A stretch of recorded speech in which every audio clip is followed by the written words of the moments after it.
Hello दोस्तों, आज के हम इस वीडियो में सारे अम्लों के नाम और रासायनिक सूत्र जानेंगे। अगर इस वीडियो को बिना स्किप किए आप फुल वॉच करते हैं तो आज के बाद कोई भी अम्लों के नाम या रासायनिक सूत्र जानने के लिए आपको कोई दूसरा वीडियो देखने की आवश्यकता ही नहीं पड़ेगी, क्योंकि इससे बाहर कोई भी अम्लों के नाम और या रासायनिक सूत्र नहीं पूछा जाता है। तो चलिए हम बिना देर किए जानते हैं। तो देखिए, आपको स्क्रीन पर दिख रहा होगा कुछ प्रमुख अम्लों के नाम और रासायनिक सूत्र, यानी कि यही जो प्रमुख अम्लों के नाम या रासायनिक सूत्र है जो अनेकों बार एग्जामों में पूछा जाता है। इससे बाहर कोई भी अम्लों के नाम या रासायनिक सूत्र नहीं पूछा जाता है। तो चलिए हम जानते हैं। तो फर्स्ट नंबर में है हाइड्रोक्लोरिक अम्ल। तो आपको बतला दें कि हाइड्रोक्लोरिक अम्ल का रासायनिक सूत्र होता है HCl।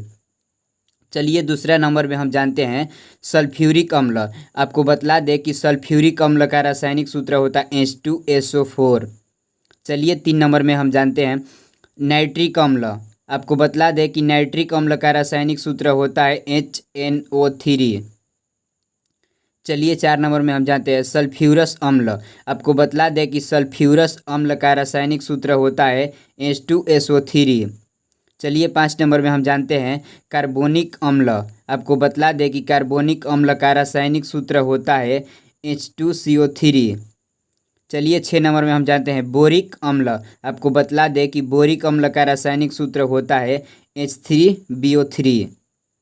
चलिए 7 नंबर में फॉस्फोरिक अम्ल। आपको बतला दें कि फॉस्फोरिक अम्ल का रासायनिक सूत्र होता है H3PO4। 8 नंबर में फॉर्मिक अम्ल। आपको बतला दें कि फॉर्मिक अम्ल का रासायनिक सूत्र होता है HCOOH। चलिए 9 नंबर में एसिटिक अम्ल। आपको बतला दें कि एसिटिक अम्ल का रासायनिक सूत्र होता है CH3COOH। चलिए 10 नंबर में ऑक्जेलिक अम्ल।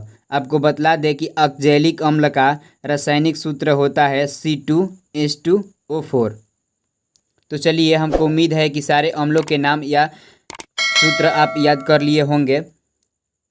तो चलिए, इससे बाहर अब कोई भी अम्लों के नाम या रासायनिक सूत्र नहीं पूछा जाता है। तो इसको आप एक कॉपी पर नोट कर लीजिए और 2-3 बार रिवाइज करेंगे तो आपको भी यह याद हो जाएगा।